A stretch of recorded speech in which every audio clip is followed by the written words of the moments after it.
பணக்கார தண்டனை அல்லது செல்வ அபராதம். அக்பர் பீர்பால் கதை.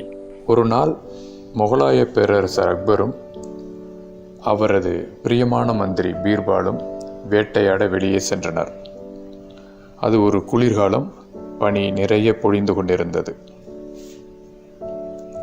சிறிது தூரம் சென்றபோது சாலையில் ஒரு ஏழை மனிதன் பனியில் படுத்து கிடப்பதை அக்பர் பார்த்தார்.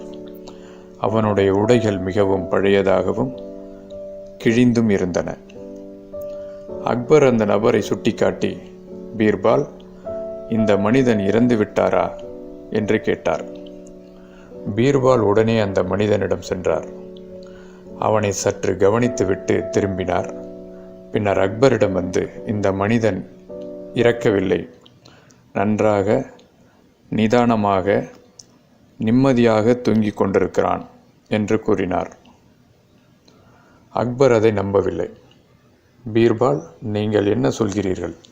கீழே விரிக்க படுக்கை இல்லை, அவன் போர்த்தி கொள்ள போர்வைகள் இல்லை, கீழே கூழாங்கற்களும் கற்களும் உள்ளன, மேலே குளிர்ச்சியாக இருக்கிறது. இது நிம்மதியான ஆழ்ந்த உறக்கமில்லை, இது நிச்சயமாக மரணத்திற்கான உறக்கம்தான் என்றான்.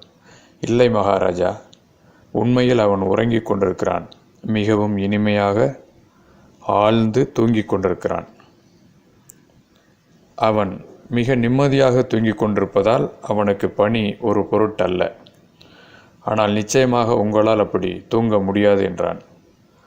அக்பர் மெதுவாக அந்த மனிதனின் அருகில் வந்து மிகவும் கவனமாக பார்த்தார். பிறகு யோசித்தார்.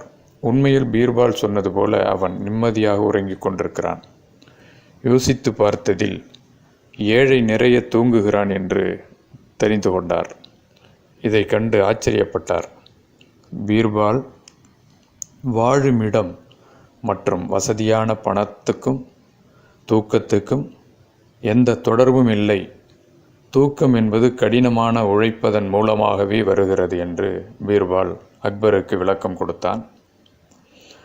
இந்த ஏழை வேலை செய்யும்போது சோர்வாக இருந்திருக்க வேண்டும். பிறகு அவருக்கு இது போன்ற ஆழ்ந்த தூக்கம் வந்திருக்க வேண்டும். கடின உழைப்பின் மூலம் மட்டுமே இந்த மகிழ்ச்சியான தூக்கத்தை அடைய முடியும் என்று பீர்பால் சொல்ல, இதை ஏற்க அக்பர் தயாராக இல்லை. அவர் சொன்னார், அப்படி எதுவும் இல்லை. இந்த மனிதன் பணக்காரர்களின் உணவும் பானமும் பெற்றால் கூட மிகவும் அமைதியாக நிம்மதியாக தூங்குவார் என்று கூற, அக்பரின் கருத்தை பீர்பால் ஏற்கவில்லை. உடனே அக்பர் தனது கருத்தை நிரூபிக்க விரும்பி உடனே அங்கே உறங்கிக் கொண்டிருந்த அந்த மனிதனை எழுப்பி தன்னுடன் அழைத்து சென்றார். அந்த மனிதன் என்னவோ ஏதோ என்று யோசித்தபடி அவருடன் சென்றான். அங்கே அந்த மனிதன் தங்குவதற்கான தனி அரண்மனை வழங்கப்பட்டது. சாப்பிடுவதற்கும் குடிப்பதற்கும் ஓய்வெடுப்பதற்கும் போதிய வசதிகள் செய்து தரப்பட்டன. அந்த கடின உழைப்பாளியான ஏழை அங்கே நிம்மதியான ராஜ வசதிகளுடன் இருக்க இருப்பிடம் கிடைத்தது. இவ்வாறு 15 நாட்கள் கடந்தன. போலி பணக்காரருக்கு, அதாவது தற்காலிக பணக்காரரான அந்த ஏழைக்கு காய்ச்சல் வந்தது. மிகவும் கஷ்டப்பட்டார்.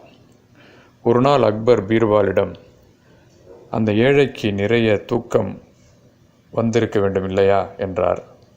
அதற்கு பீர்பால், இல்லை மகாராஜா, அவர் இந்த அரண்மனைக்கு வந்ததிலிருந்து சரியாக இரவில் உறங்கவில்லை. ஊழியர்கள் மிருதுவான மெத்தைகளில் மணிக்கணக்கில் அவருடைய கால்களை அமுக்கி விடுகின்றனர்.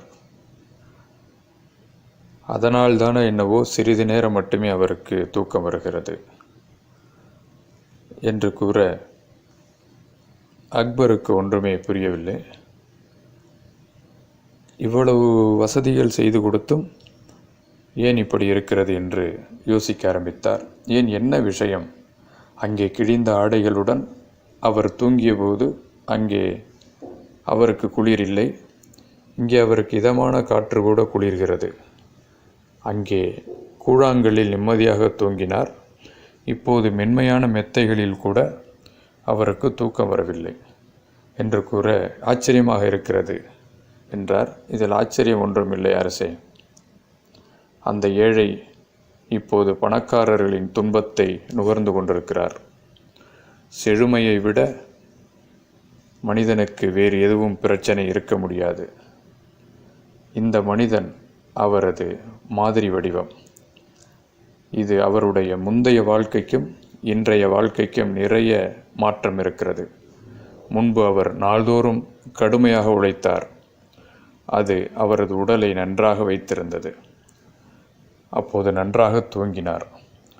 இப்போது இங்கிருப்பவர்கள் அவரை மிகவும் மென்மையானவராக, எளிதில் மனதளவில் உடையக்கூடியவராகவும் ஆக்கியுள்ளனர்.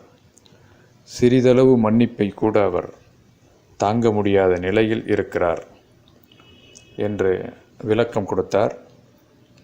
அக்பர் இன்னும் பீர்பாலை நம்பவில்லை. இரவில் அவர் பீர்பாலை அழைத்து கொண்டு அந்த மனிதன் இருக்கும் அறைக்கு சென்றார். அங்கே அந்த மனிதன் புரண்டு படுத்தபடி படுக்கையில் தூக்கம் வராமல் இருந்ததைக் கண்டார். படுக்கையிலிருந்து சற்று வெளிப்புறம்.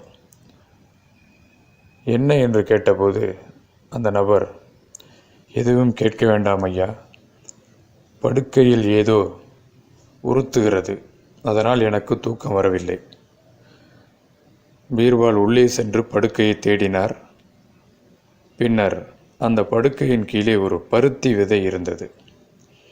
சக்கரவர்த்தியிடம் பீர்பால் அந்த விதையை காட்டி, பாருங்கள், புதிய பணக்காரரால் இந்த விதையின் காரணமாக, இதன் உறுத்தல் காரணமாக தூங்க முடியவில்லை. முன்பு அவர் கூழாங்கற்கள் கூட குத்தாத ஒரு நிலையில் இருந்தார். இப்போது சிறிய விதை கூட அவருக்கு இவ்வளவு சிரமத்தை தருகிறது. ஆனால் அவர் கையால் அந்த படுக்கையை சுத்தப்படுத்துவதற்கு கூட முயற்சி செய்யவில்லை. இதெல்லாம் பணக்காரர்களுக்கே உரிய தண்டனை. இது கடினமாக உழைக்காததன் விளைவாகும் என்று விளக்கம் கொடுத்தார். அக்பர் இப்போது பீர்பாலின் கருத்தை ஒப்புக்கொண்டார்.